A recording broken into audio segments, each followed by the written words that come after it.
Oke, bismillahirrahmanirrahim. Assalamualaikum warahmatullahi wabarakatuh.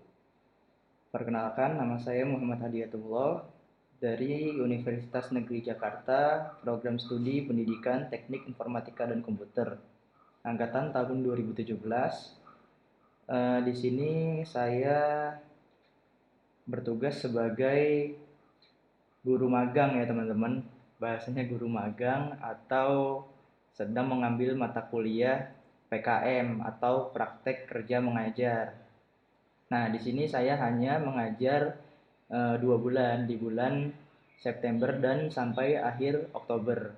Nah, kali ini kita akan membahas materi di mata pelajaran pemodelan perangkat lunak. Nah, sekarang kita kan materinya yaitu relasi antar kelas. Oke, sebelum materi dimulai, alangkah baiknya kita berdoa. Berdoa dimulai. Oke, berdoa selesai. Oke, berikut materi tentang relasi antar kelas dalam pemrograman berorientasi objek. Materi kita yaitu tentang relasi antar kelas dalam sistem berorientasi objek. Nah, kelas itu merupakan sebuah konsep yang membentuk sebuah objek. Kita analogikan seperti terdapat sebuah objek motor, yaitu motor bit. Nah, motor bit ini di mana objek tersebut termasuk dalam sebuah kelas motor. Jadi kan motor ini kan kayak apa ya? Umumnya gitu, universal kan motor. Objek universal yang di dalamnya motor itu banyak. Ada motor bit, racking, PCX dan lain sebagainya. Nah, yang di dalamnya terdapat banyak objek lain yang berbeda. Seperti itu. Lalu contohnya seperti ini. Contohnya kalau di dalam sebuah diagram, motor itu terdapat atribut. Nah, atributnya apa aja? Atributnya yang membedakan adalah tipe dan merek. Nah, seperti ini. Tipenya motor Matic, mereknya Honda Beat. Nah, sebuah kelas menggambarkan keadaan atau atribut properti sebuah sistem, sekaligus menawarkan layanan untuk memanipulasi keadaan, metode atau fungsi. Nah, kelas diagram menggambarkan secara luas suatu sistem dengan menunjukkan kelas-kelas yang ada serta hubungan tiap kelas. Nah, diagram kelas terdapat atribut dan operation. Nanti saya jelasin apa itu atribut, apa itu operation. Jadi kelas diagram ini apa istilahnya luas gitu ininya suatu sistemnya. Jadi antara kelas itu saling berkaitan antara kelas 1 dengan kelas-kelas yang lainnya. Nah, atribut itu adalah rincian suatu kelas. Misalnya warna mobil, jumlah sisi, suatu bentuk dan sebagainya. Terus kalau misalnya di dalam sebuah sistem itu ada misalnya username, password, itu masuk ke dalam sebuah atribut. Lalu operationnya itu fitur dari kelas yang menspesifikasikan bagaimana perilaku dijalankan. Misalnya kalau username, perilakunya apa? Input, delete, create, seperti itu. Nah, kegunaan kelas diagram itu apa? Kegunaannya antara lain sebagai berikut. Kelas diagram dapat membantu dalam memvisualisasikan struktur kelas-kelas dari suatu sistem dan merupakan tipe diagram yang paling banyak dipakai. Kelas diagram banyak memperhatikan hubungan antar kelas dan penjelasan detail tiap kelas dalam pemodelan desain, dalam logical view dari suatu sistem. Selama proses analisa, kelas diagram memperhatikan aturan-aturan dan tanggung jawab entitas yang menentukan perilaku sistem. 3. Selama tahap desain, kelas diagram berperan dalam menangkap struktur dari semua kelas yang membentuk arsitektur sistem yang dibuat. Lalu yang keempat, kelas diagram memberikan kita gambaran atau diagram statis tentang sistem atau perangkat lunak dan relasi-relasi yang ada di dalamnya. Ini relasi-relasi ya. Oke, nah lanjut kita praktekkan ya. Kita praktekkan. Nah, ini saya sudah membuat yaitu sebuah sistem tentang perpustakaan. Nah, sebuah sistem perpustakaan ini saya membuatnya menggunakan aplikasi bernama Visual Paradig. Tapi kalau teman-teman mau menggunakan aplikasi lain silahkan, ada Visio dan lain sebagainya, diperbolehkan ya. Mau pakai Corel Draw juga nggak apa-apa, terserah, bebas. Nah, di sini di dalam sebuah sistem perpustakaan itu ada apa aja di dalamnya? Sudah pasti ada sebuah kelas. Nah, ini disebut kelas-kelas nih.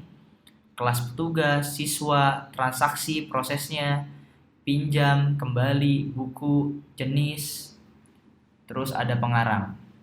Nah, di dalam sebuah sistemnya dan ada sebuah kelas-kelas, di dalam kelas ini ada atribut dan operation. Ini atribut, ini operation.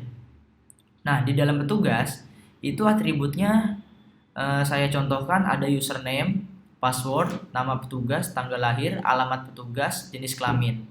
Nah, di dalam atribut ini, si atribut ini bisa fiturnya bisa apa aja. Sudah pasti bisa create kan, create username, passwordnya dia bisa meng-create si petugas ini. Bisa update data dan bisa delete data. Lalu siswa, sudah pasti kalau sudah ada petugas ada siswa yang meminjam buku. Oke. Nah, si siswa juga seperti ini atributnya dan juga operationnya seperti ini. Nah, di dalam atribut, operation, dan kelas, kelasnya ini antar kelas saling keterkaitan teman-teman. Nah, keterkaitannya ini seperti apa? Nah, dinamakan association, keterkaitan. Jadi si petugas ini melayani sebuah proses transaksi si siswa. Nah, si siswa ini kan melakukan transaksi.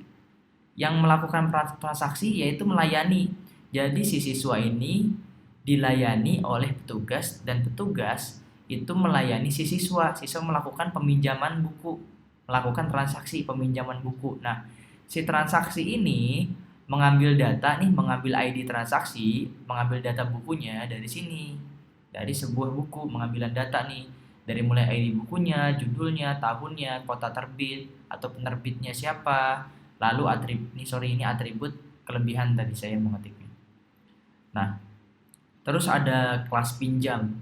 Kelas pinjam ini ID siswanya. Kelas pinjam ini ID siswanya meminjam itu siapa?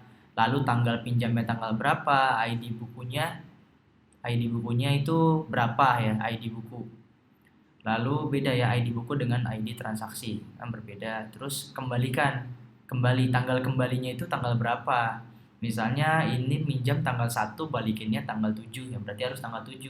Kalau nggak balikin tanggal 7, dia tanggal 8 ada ketentuannya lagi gitu. Lalu di sini ada buku, data-data bukunya. Yaitu atributnya ada apa aja? Ada ID buku, judul, tahun, kota terbit atau penerbit. Terus bisa input bukunya apa aja, update bukunya, ada delete. Nah, ini tuh apa? Yang garis seperti ini. Garis seperti ini tuh disebut sebagai aggregation ya. Ya, sebagai aggregation yaitu si pengarang. Nah, pengarang ini berkaitan dengan si buku. Nah, kalau yang ini, garis yang ini terus ke transaksi. Nah, transaksi ini turunannya ya, turunan dari transaksi itu ada 2. Transaksi itu kan minjam lalu kembalikan. Nah, si transaksi ini masih turunan. Turunannya itu ya si pinjam dan kembalikan. Seperti itu. Nah, si pengarang, kelas pengarang ini ada ID, nama pengarang. Nah, dia ini bisa menginput suatu buku di dalam sebuah perpustakaan, si pengarang ini. Lalu ada jenis buku atau kategori ini. Kategori bukunya apa? Contoh misalnya kategori itu ada kategori kuliner, kategori olahraga, kategori teknologi, ya jenis buku atau kategori. Lalu ada ID-nya, ID jenis supaya memudahkan si siswa dan si petugas untuk mendata sebuah buku. Nah, ini bisa teman-teman buat nanti ya. Nah, nanti tugas teman-teman yaitu membuat sebuah diagram seperti ini, membuat sistemnya. Misal teman-teman mau membuat sistem, pokoknya selain sistem yang saya buat ini kan membuat sistem perpustakaan, nanti teman-teman silakan dieksplor sendiri ingin membuat sistem apa. Nanti kalau ingin memakai visual paradigm tinggal menggunakan aja, ini ada kelas, tinggal tambahkan kelas yang ini. Itu kan tinggal tambahkan kelas. Lalu ini misalnya kelasnya kelas tes gitu ya. Lalu kalau mau menambahkan atribut tinggal klik kanan. Lalu add, di sini ada atribut. Kalau mau menambahkan operation, di sini tinggal klik operation. Nah, seperti itu. Untuk menghubungkannya juga di sini ada association. Tinggal hubungkan. Tinggal dihubungkan aja. Lalu tinggal tulis aja namanya. Namanya penghubung misalnya. Hanya contoh aja. Nah, seperti ini. Nah, nanti teman-teman tugasnya adalah membuat sebuah sistem ya. Yang saya lakukan seperti ini. Secara lengkap. Kalau bisa antara siswa A dengan siswa B, jangan sampai sama sebuah sistemnya gitu, karena supaya nanti teman-teman bisa mengeksplor sendiri. Oke. Seperti itu materi dari saya, kurang dan lebihnya mohon dimaafkan. Wassalamualaikum warahmatullahi wabarakatuh.